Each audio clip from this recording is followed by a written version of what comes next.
Good morning and welcome to the TOPPS Tiles PLC full-year results investor presentation. Throughout this recorded presentation, investors will be in listen-only mode. Questions are encouraged and they can be submitted at any time using the Q&A tab situated on the right-hand corner of your screen.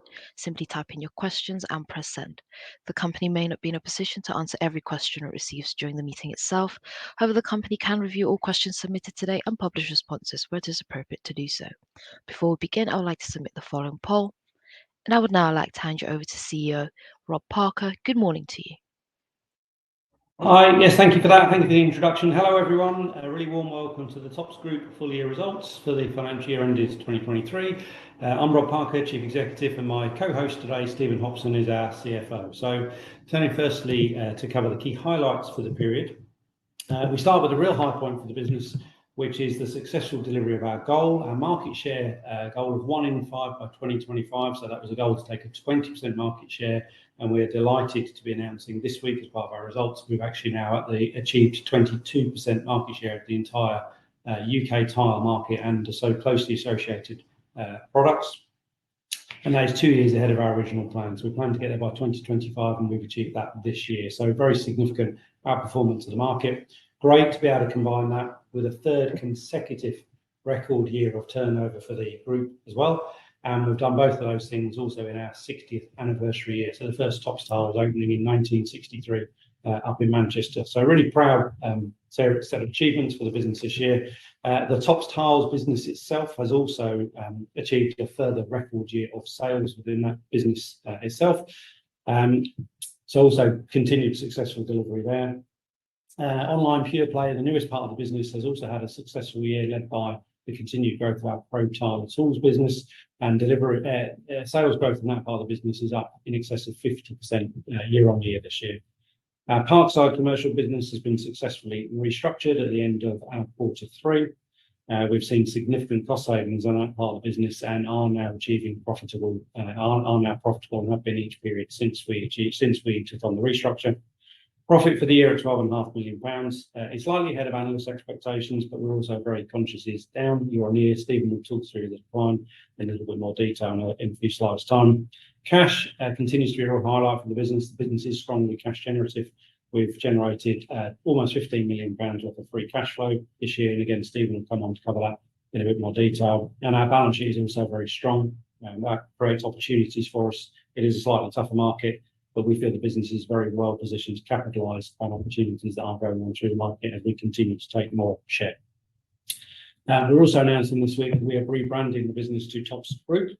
It's the first time we're sharing that with our shareholders and with our stakeholders today, and that's actually really the subject of the next slide. So if we turn on one, we'll talk through that. The rebranding of the group really reflects the success of our strategy and the continued ambition for our business. The group brand is designed to encompass a broader range of stakeholders. That includes colleagues, suppliers, and shareholders, principally the people we're thinking about when we come to this slide. So we feel the business has come a long way since 2019. We've been talking about developing and diversifying our operations over the last few years. This slide really, we feel, shows how much progress we've actually made as a business. So back in 2019, Parkside was already part of the business operations, but we were still very much in the setup phase, and we're actually excluding the financial results of Parkside from our core financials at that period of time. Today, though, we're now already four different businesses, 4 different trading entities, and actually within those operations, we have 8 consumer-facing brands as well. So sales for the business now are in excess of £40 million higher than they were in 2019, and we've seen growth from every part of our operations in order to achieve that over the last few years as well. Our market share, as I touched on the previous page, has grown from 17% to 22%. That is a significant improvement to the market. Group online penetration back in 2019 was less than 5%. It's now almost 15%. That's a trebling of our online participation through our business operations.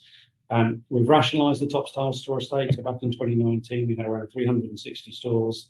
We've been on a strategic downsizing or right-sizing program to get us to around 300 stores. That's helped us to drive sales per store per week, so store densities, and you can see the numbers on this page. We've gone from £13,500 average sales per store per week up to £17,500.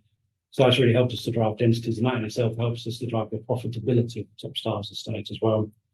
The business continues to be more trade focused, so in reality we're actually more merchant than we are retailer. We're now at 64% trade mix. That's a 7 percentage point increase over the last 4 years. I mentioned cash on the previous slide. Our cash position has really been transformed. So back in 2019 we still had debt on the balance sheet, and we've been in that position for more than a decade. We've actually seen a £35 million swing in terms of cash resources over the last 4 years. It's put us in really a very strong position as we're standing now at £23 million worth of cash on the balance sheet. And finally, our dividends. Notwithstanding some brief COVID disruption, actually our dividends have been maintained over the period of the last 4 years. And actually, as we stand, we've played 6% higher despite a slightly lower level of profitability for the business as well. So I think this is a really key slide. It's a really key slide, I think, for, as I say, all of our major stakeholders in the business to, we think, really try and see the business in a different light now than they were 4 years ago. I'll hand you on to Stephen now to go through the financial highlights. Thank you. Thank you very much, Rob.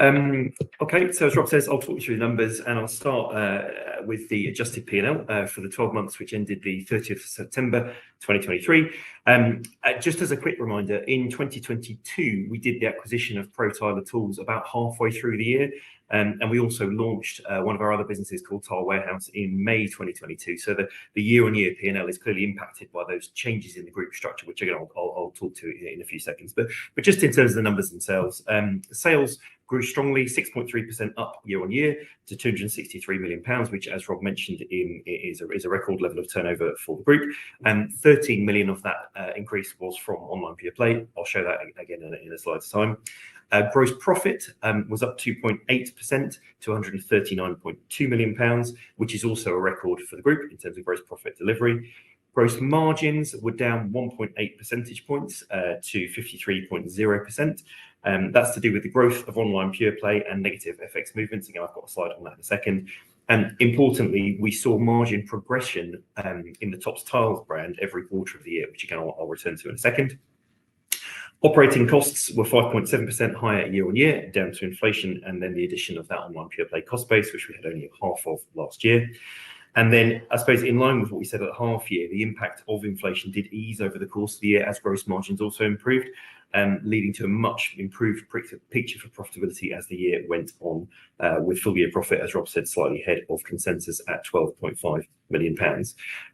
Earnings per share 4.49 pence, were down slightly more than the decline in profit before tax, and the reason for that was the increase in the rate of UK corporation tax, which went from 19% to 25% halfway through our financial year. And also the part of Pro Tiler that we don't yet own, so we don't own 40% of that business yet, is excluded from EPS measures. So those are the two reasons for the difference in EPS and PBT. So I've now got a slide on each of the key lines on the P&L, which I will walk through now. So starting with sales. As you can see on the chart, strong growth in sales in the course of the year, and this chart walks from the FY22 sales number of 247 to the FY23 sales number of 263 million. And it's clear from the chart really that there's two main drivers of that. One is like-for-like growth within the TOPPS Tiles brand, and the second one is online pure play. So like-for-like growth means sales delivered from stores that were trading this year and last year, and we had 3.1% like-for-like growth in the business, which led to £6.3 million of additional like-for-like sales. There was a moderating trend throughout the year on that. So H1 was up 4.3% and H2 was up 1.9%.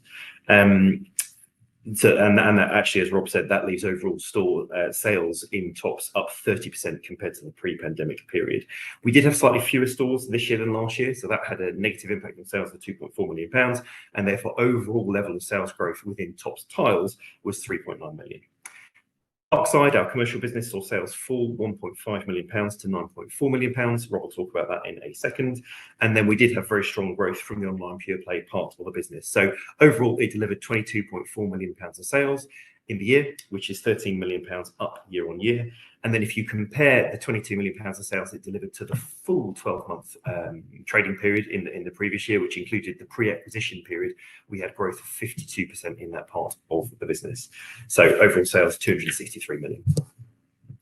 Moving on to gross profit and gross margins next. So on a pounds basis, as I say, GP moved forward £3.8 million to £139.2 million, which is another record performance for the group. Gross margin, when expressed as a percentage of sales, moved backward 1.8 percentage points to 53.0%, but with an increase in the year from 52.8% in H1 to 53.3% in H2. And I think there are 4 things to pick out here from this chart. So looking first of all at the chart on the left-hand side, and this is the walk of the gross margin percentage year on year. So first of all, the first block on it is the business mix block. This is, I suppose, a reminder that the different businesses that now make up the group have different gross margin structures. So in particular, our fast growth online pure play businesses have gross margins of around about 30%. And that compares to, for example, the TOPPS Tiles brand, which has gross margins in the mid to high 50%. So as that business grows at a much faster rate, that will have a dilutive impact on the gross margin at a group level. It is important to note, though, that all of the businesses in the group have the potential to deliver net margins of 8 to 10%. So although the growth in these businesses is dilutive from a gross margin perspective, it isn't dilutive from a net margin perspective. Secondly, as we mentioned at half year, this year there's been an unusually high impact from FX. So the 0.8% that you can see on the graph refers to 2 things. First of all, the mark-to-market valuation of forward currency contracts, and then secondly, retranslation of monetary items on the balance sheet. So that was fairly negative for us this year. Third, the business margin, the positive 0.2 you can see on the graph, that means sort of compare TOPPS Tiles to TOPPS Tiles, Parkside to Parkside, and online pure play to online pure play, and that was actually slightly positive in the year. And then fourth, and importantly, looking at the graph on the right-hand side, as we said at half year, the trading margins in TOPPS Tiles, and trading margin basically means the margin before things like FX revaluations, rebates, stock provisions, and so on. So it's a sort of weekly trading margin number. The trading margins in TOPPS have been on a downward trend, but that changed from the start of 2023. So Q1 was the lowest quarter for us, and then since then the trading margin in TOPPS Tiles has improved by about a percentage point every quarter. And I would expect that moving forward, the TOPPS Tiles trading margin probably stays at about the levels that it achieved at Q4, as we try and balance value for customers and profitability for the group.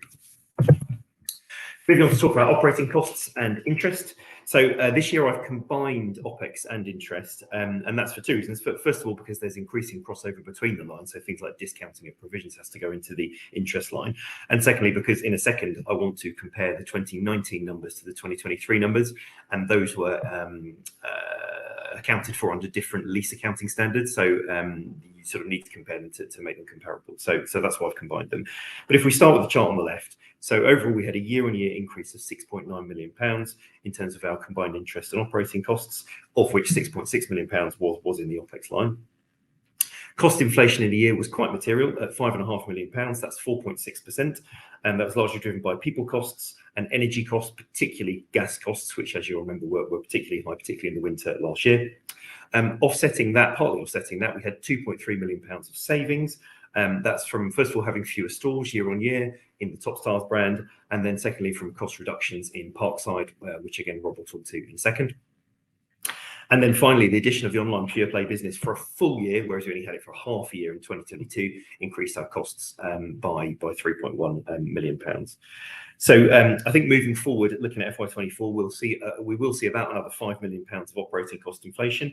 But I would say that in general, operating costs on the business, the inflationary impact of that are starting to decrease, and we do have better cost visibility moving forward.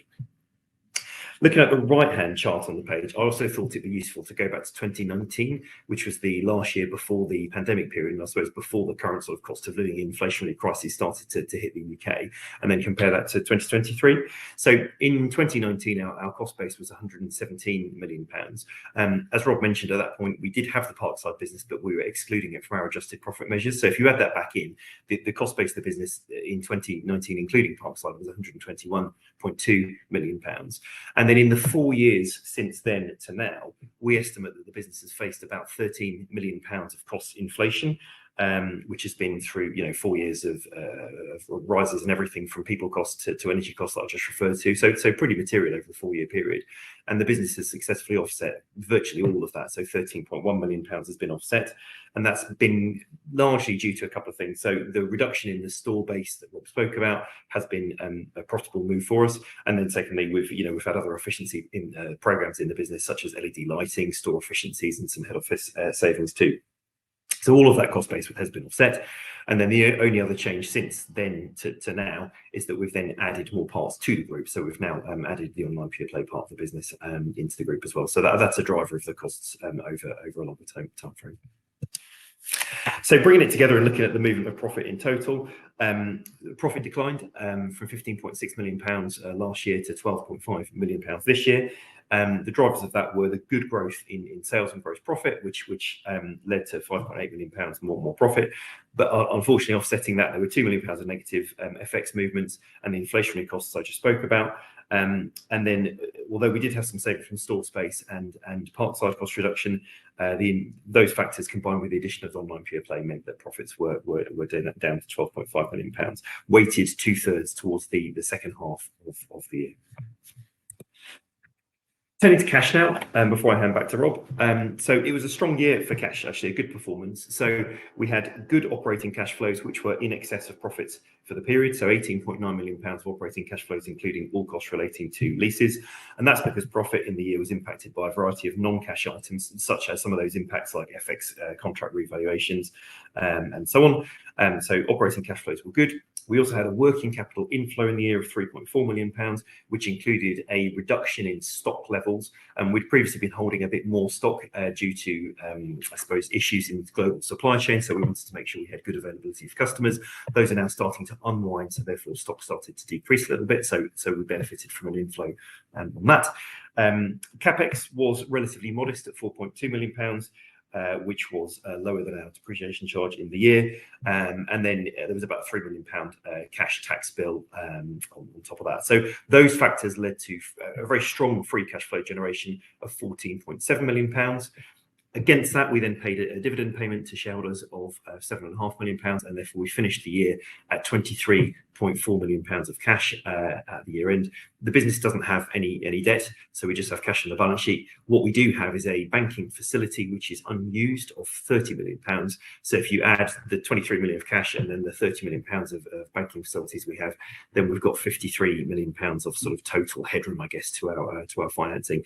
And that balance sheet strength actually gives us the confidence to continue to maintain that dividend, as I said, at 3.6 pence for the full year as a whole. So that's a summary of the numbers. I think I'm now going to hand back to Rob. Great, thanks, Stephen. So turning next to goal and strategy, then just sort of reiterating. So we have grown very strongly against the market this year. Mintel, who published the only sort of real quality research into the tile market, Mintel actually had estimated that for 2023, or the equivalent of our financial year, which obviously ends in September, the UK tile market will have declined by around 9% this year. We combine that with our other estimates for other major category of markets that we participate in, things like adhesives, sprouts, tools, etc. Means that brings our market share, as I said, up to 22%, a significant outperformance. Great that we've achieved that goal. There will be a new goal communicated in 2024. We're not quite ready to talk about that yet. We want to really make sure we've landed the message of delivering our existing goals this time around, particularly with our colleagues internally and obviously all our stakeholders. Yeah, new exciting goal coming for the business that will be along in 2024. The strategy for the business remains clear and hasn't changed. We don't feel it needs to. We're specialists in tiles and associated products, so we combine that with world-class service across now our 4 trading businesses. And those points really are the key areas of focus for the next couple of slides, actually. So if we turn on Stephen. And I can see we've had a couple of questions in already, so I'm going to stir those into the sort of narrative as I go through on this page. So in terms of leading product, I mean, as I've mentioned on the previous slide, we're specialists. Product is hugely important to us. It's a key source of our competitive advantage. We have genuinely global supply chains. They allow us to generate lots of value, which I think is quite different to a number of our competitors, and it's quite difficult for our competitors to follow in terms of what we do. They don't have the scale, they don't have the reach, and they don't have the relationships that we will have. First key point, I think, is supply chains are now much improved from where they were 12, 18 months ago. This probably would have been, one of the top 2 things on my list, sort of, where are we getting product from and how's the supply chain? How robust is the supply chain? That is now much better. And I would say, to all intents and purposes, we're now back to business as usual. So one of the questions is about global supply chains and how resilient can we be? I mean, we source all over the world. We've got relationships with suppliers that genuinely date back decades, 20, 30 years is not that uncommon. Southern European countries are, of course, an important part of our supply chain. I think most people would expect that. Spain, Italy, Turkey, countries like that. But we do genuinely source all over the world. So, and we can do, and we can, because there are no brands as such in tiles, we can resource products from one territory into another, and we did that through the more challenging periods of sort of European gas price spikes, etc. Any producer that wasn't linked to European gas pricing became quite attractive, and obviously shipping rates have moved things. But no, the supply chain is very robust, and TOPPS we can and do resource products from one area of the world to another in terms of delivering best value for our customers and our business. New product development is a really key driver for us as well. Obviously, we've seen a greater level of activity this year. That's good, I think, and is supported by a general sense of we're much more back to business as usual than we have been over the last few years, and that's that's really to be encouraged.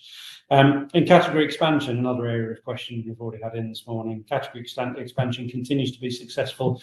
How do we think about this? How I think about the TOPPS Tiles business and the TOPPS group actually is if it's a hard floor or wall surface covering, so I'll say that again for clarity, if in TOPPS Tiles, if it's a hard floor or wall surface covering, we would say potentially that's our game. Clearly tiles is a major part of what we do, but we're already selling luxury vinyl tile flooring. That's not a ceramic or porcelain product, it's a vinyl product. We've started to sell shower panels. Again, these are all alternatives to tiles. We've successfully trialled those online in a number of stores. They're now rolled out to about 100 stores and continue to be sold through the website.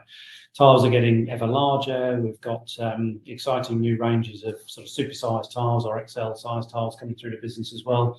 And yeah, we're keen to continue expanding what we can sell within the four walls of the TOPPS Tiles business. And I think it's another exciting area of growth for the TOPPS business. And I think that covers the question on sort of category extensions, hopefully.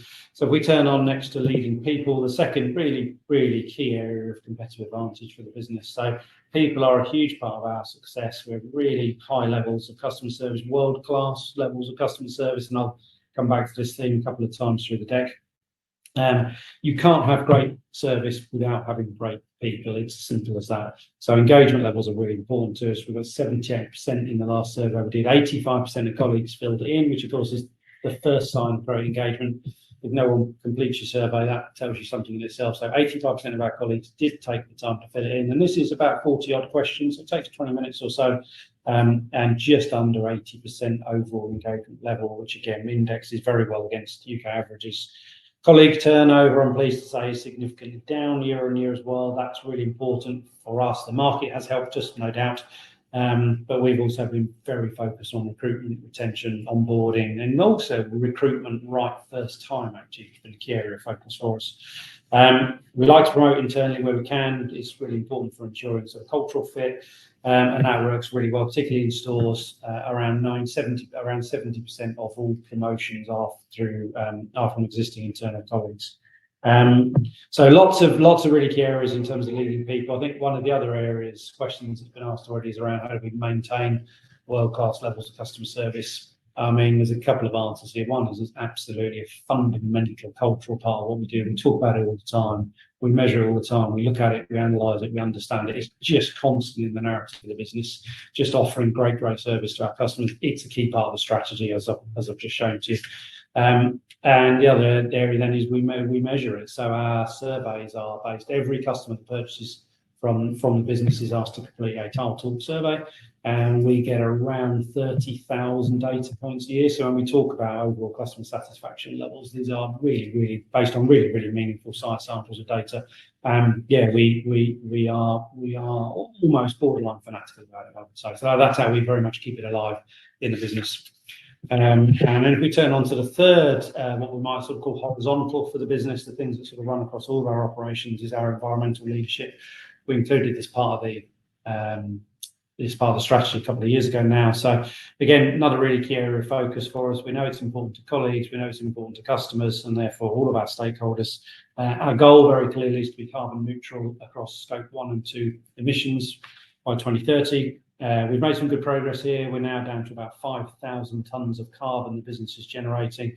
That comes down to two really clear areas. One is our commercial delivery vehicles, our lorries, and the other one is our stores, in that we use gas to power the heating systems for the majority of our stores. Currently, there aren't really any technical solutions for those issues. They will come, and when they do, we will be very keen to invest in those areas. But at the moment, we think that number is likely to remain broadly stable, certainly for the next couple of years. Tile waste has been a key area of focus for us. Quite a lot of tiles are disposed of out of the business through damages, displays, these kind of areas. We've actually seen a 12% reduction in tile waste this year. That's good. So that's about 300 tonnes less tiles are exiting the business through waste. We've installed solar panels on the warehouse of on the roof of our central warehouses in Leicester.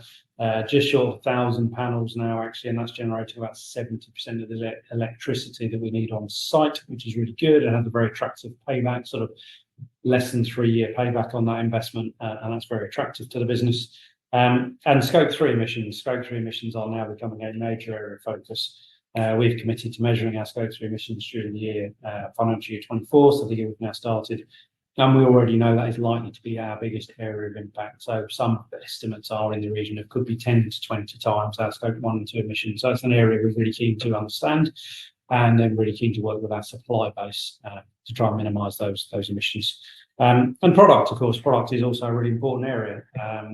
And sales of recycled content products. So in the case of the slide here, product that has a content in excess of 50% is actually grown by around 22% year on year. We have our own range of environmentally sustainable adhesive products called Regenerate. Again, that's all our own trademark, all our own IP, and that's a key area of focus for the business as well, and I think can deliver future success for us.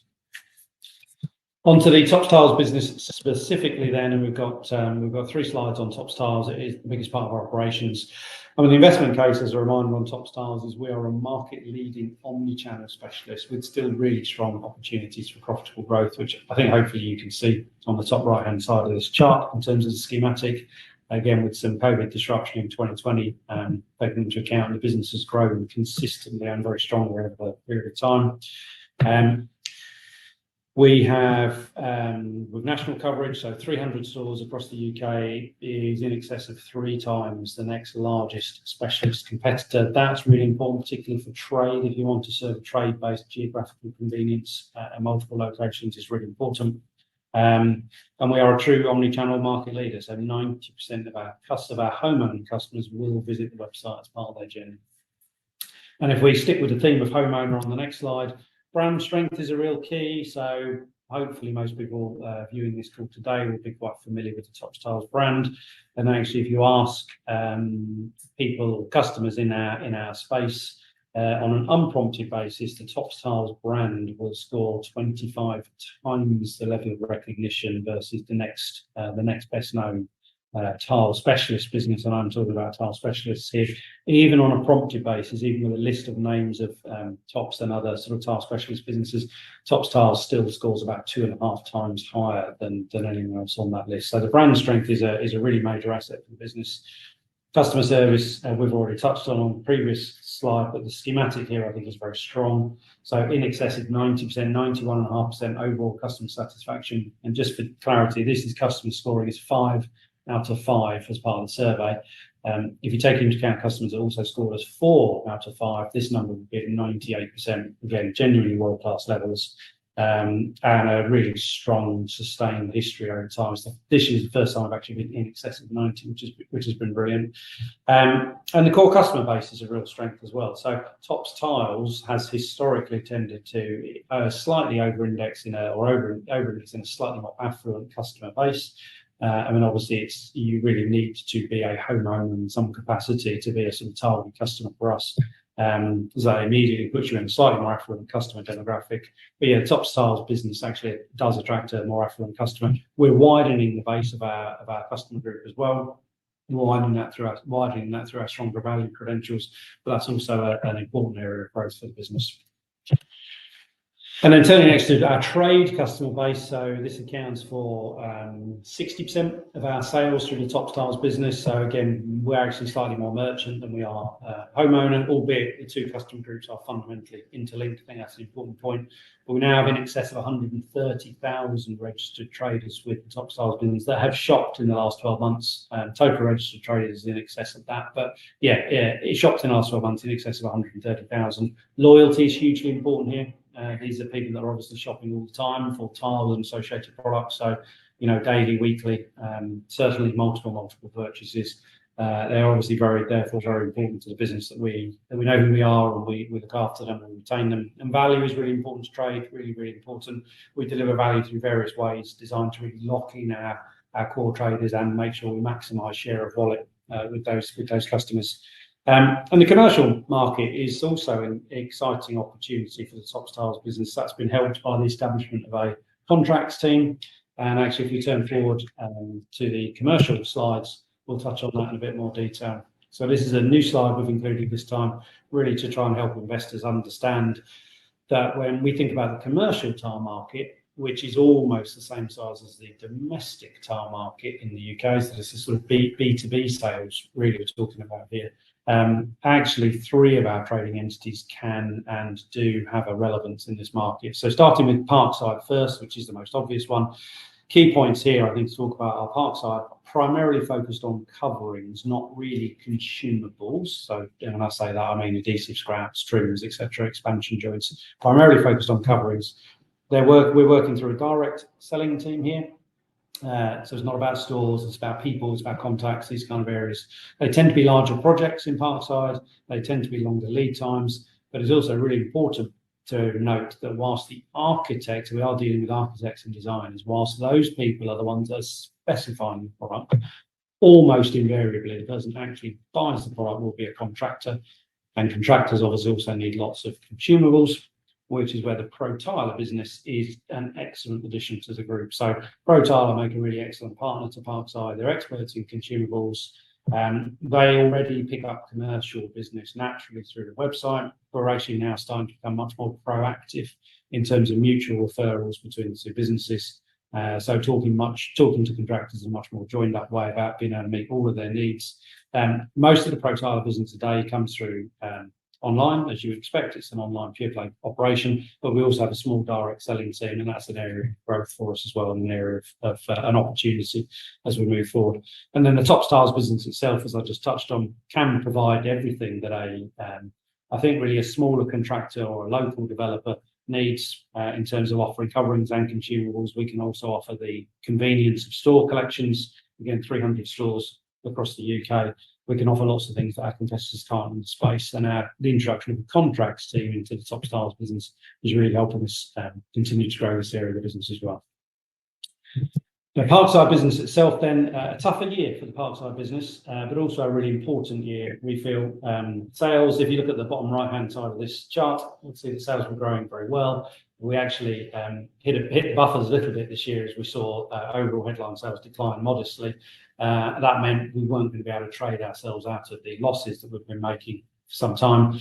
And the level of sales that we were at, the cost base did need some action to get us back into positive, profitable territory. We took that action at the end of Q3. We managed to remove about 35% of the cost base out of that business. We retained all of the key clients and actually retained the sales as well through that period, which was excellent. The business is now appropriately structured for an entity with around £10 million of top line sales. And I'm pleased to report, as I said in the introductory slide, each period since the restructure, we have been generating now small but sustained levels of profitability, which is great.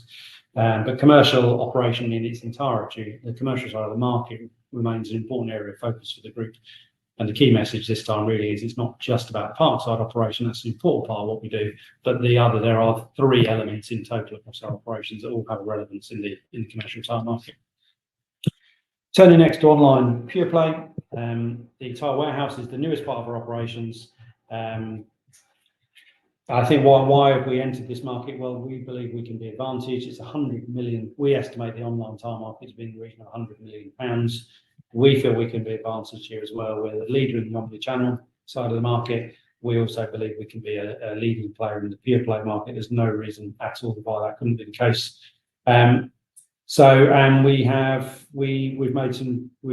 We've made good progress in FY23, but we're not quite as far on as we really wanted to be. We've made some changes to the business, and we expect to see some really strong progress during the course of 2024. And ultimately, we believe this is a £15 million plus profitable sales opportunity, and that's what continues to drive our ambition in this space. The ProTiler business then, as a reminder, is a trade-focused digital consumable business, really high credibility with professional installers. The business is really founded on tilers selling to other tilers. Really impressive sales growth this year. Has been an excellent addition to the group. We're now the clear market leader in this space. As I mentioned earlier, in excess of 50% year-on-year growth this year. It is a lower gross margin. Stephen covered it earlier. It's around a 30% gross margin. It's quite different for us as a business. But ultimately, our target level of profitability for each trading element of the business is between 8 to 10% net margins. The ProTiler business can and is hitting that level of profitability, which is excellent.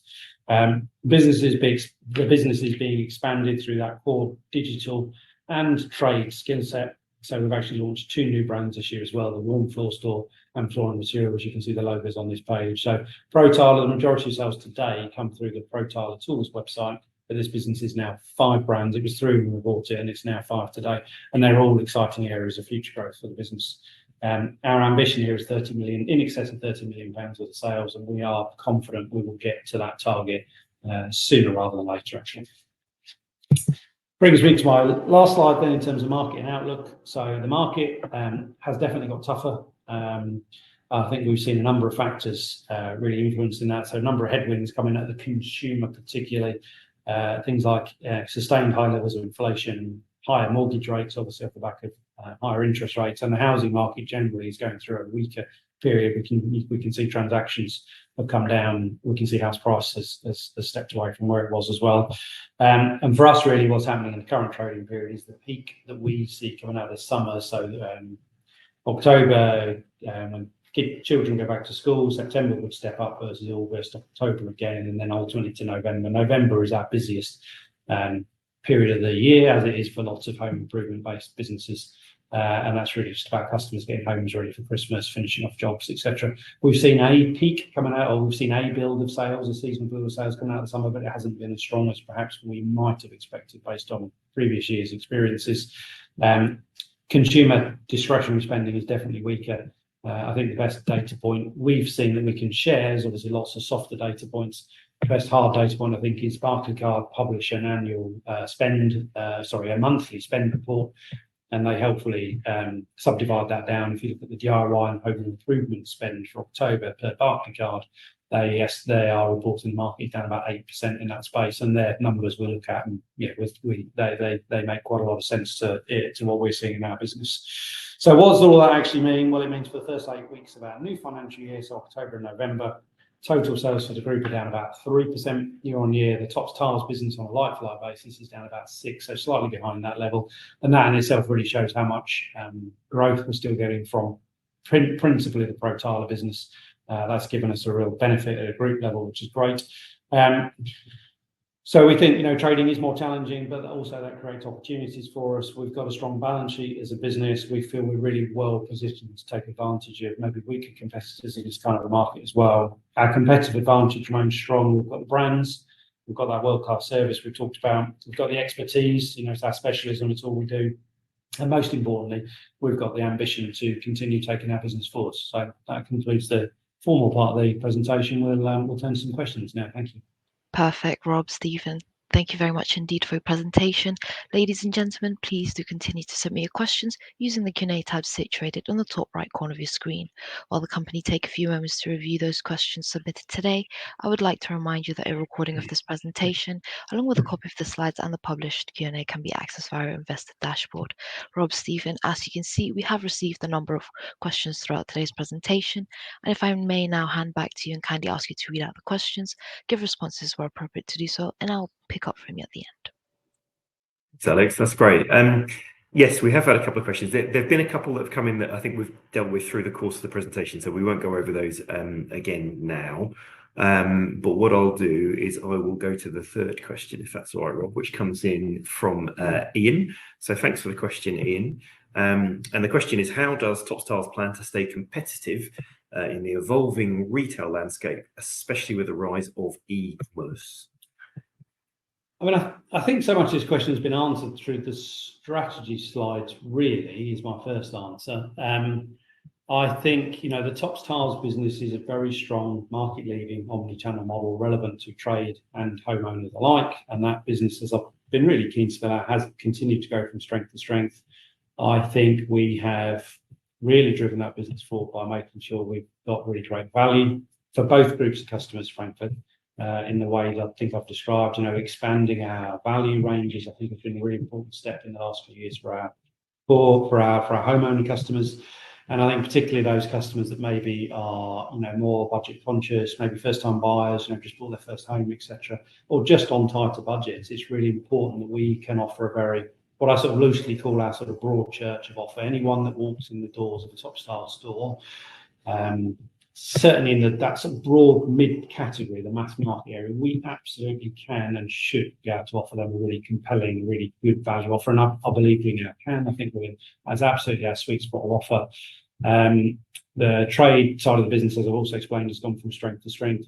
Trade participation has grown year on year on year. And that, again, is making sure we've got really great products and also really great value combined with that strong service. And the service applies just as much to our trade customers as it does our homeowners, in slightly different ways. Maybe, our trade customers, they want strong relationships. They want to feel like they've been looked after. They want to feel like we've gone above and beyond, maybe keeping the store open for 10 minutes later or opening up 10 minutes early so they can get the things they need to get on with their jobs. Things like the loyalty points, the loyalty reward scheme, lots of areas. I mean, the rise of e-commerce was part of this question. So firstly, TOPPS Tiles enjoys market-leading levels of online tile-related traffic by a factor of at least 3 times. So it's a misunderstanding, I think, if it's the view that TOPPS Tiles isn't really online. Absolutely, most customer journeys will start online in terms of initial research. That is where TOPPS Tiles excels. It excels in natural search rankings as well as paid search rankings. So the TOPPS Tiles business is a really strong digital player. But of course, as I've covered, we've observed the rise of some of the online specialists as well. I think a lot of customers do want a physical experience. They want to come to the store, they want to seek advice, they want to see tiles, they want to touch tiles, which is quite tactile for us as well. They want to pick up samples. They want the convenience of the physical store and the interaction with the store colleagues. But some customers are happy buying online and just sort of pure playing, if you like, and that's why we've also created the Tile Warehouse business, so we can, as I've said, we believe we have everything we need to be, market leaders in that space as well, and that's exactly why we've taken that into account as part of our overall strategy. I think that probably covers the question. Yeah, I think as best as I'm able to today. That's great, thank you, Rob. Okay, there's one for me now. So we had a question from Mark. So thanks for the question, Mark. And the question is, are you expecting to be able to fully offset recently announced increase in the national minimum wage with cost savings elsewhere? So yeah, Mark's referring here to the sort of 10% increase in the national living wage, which the Chancellor announced in his autumn statement, which comes in from April 2024. I mean, look, I suppose first thing is that when I was talking to the operating costs, I talked to the fact that we were expecting about £5 million of cost inflation to impact us in the next financial year. Clearly, that cost increase specifically only comes from halfway through the financial year, but it's sort of included in part of the overall level of cost inflation that I was talking to.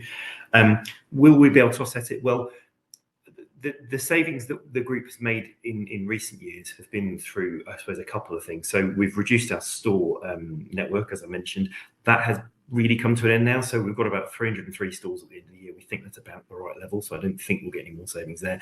And we also run quite a lean central cost base as well. So I don't think we're going into the year thinking, how can we cut costs to offset that? I think what we want to do is keep on taking market share and growing sales and gross profit really to cover that. So I think that's how we're thinking about it.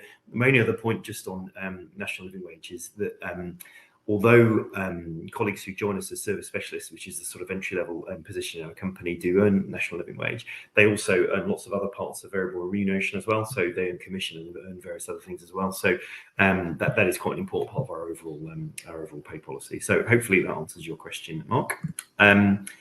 Next one, Rob, I'm going to come back to you, please, on this one. So this is also from Mark. I don't know if it's the same Mark, maybe it is. And the question is, given your 22% market share, can you grow above your end market, or will you simply track general market trends?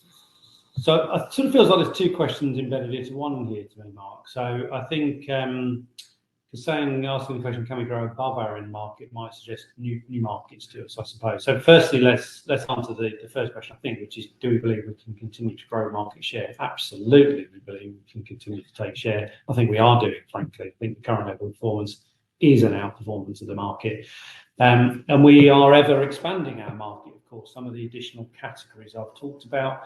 I mean, buying the ProTiler tools business took us into new areas of the market we went into previously, and its category expansion to the TOPPS tiles business, shower panels, LVT, again, hard floor or surface coverings, is a continued expansion of our market. We do see ourselves as specialists, not generalists. I think anything further beyond that would need careful consideration, careful strategic consideration, but ultimately, markets that are adjuncts to tiles could be of interest to us longer term. But in the here and now, I think we continue to do a good job of taking share of the core markets we're in with, careful and considered category expansion to really help, continue to expand our addressable market. Thanks, Rob. That's great.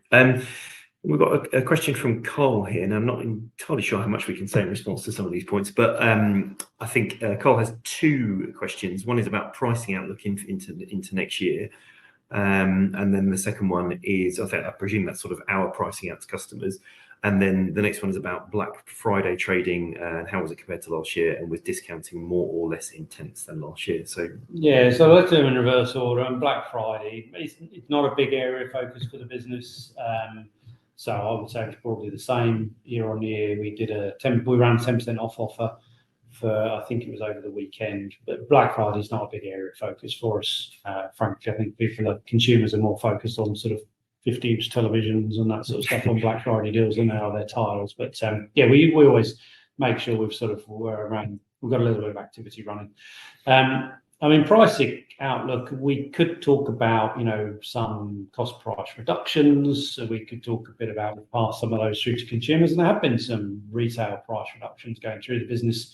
I've mentioned a couple of times already, the key for us is we offer our customers really good value. Sometimes that might be a price reduction. Sometimes it might be bringing a whole new range in at a lower price point. There's lots of different ways of bringing that value to our customers. Overall, what are we expecting to see? We're still seeing modest, but it's much more modest than it was pre-mass inflation, and that's the plan for this year. But it is significantly less than it's been the last couple of years, definitely. Okay, thank you. That's actually the end of the questions. So, Alex, I'm just going to pass back to you, I think, for a second. Perfect. Thank you for that, Stephen and Rob. And thank you. I think you have addressed all the questions for investors today. And of course, the company can review all questions submitted today and will publish those responses on the Investor Meet Company platform. But before redirecting investors to provide you with their feedback, which I know is particularly important to the company, Rob, could I please ask you for a few closing comments? No, I think this is a really helpful forum. It's the second time we've done it, so hopefully our viewers have found it useful. In lots of ways, we're really, really pleased with the progress the business has made this year, hitting that goal 2 years early, third record year of sales, lots, the turnaround in the Parkside business, successful acquisition and continued growth of ProTiler. Lots of exciting things going on across the business. We are very conscious as a management team that profit also needs to move forward. It's not something we take lightly. We've seen profits decline this year. We can give lots of reasons, as Stephen has, in terms of inflationary pressures coming on the business. But no, ultimately, we recognise we also need to get the profit moving forward. And that's a key area of focus for us as a management team now moving forward. Perfect, Rob, Stephen, thank you once again for updating investors today. Could I please ask investors not to close this session, as you will now be automatically redirected to provide your feedback in order that the board can better understand your views and expectations. This will only take a few moments to complete, and I'm sure will be greatly valued by the company. On behalf of the management team of TOPPS Tiles PLC, we would like to thank you for attending today's presentation, and good morning to you all. Thank you.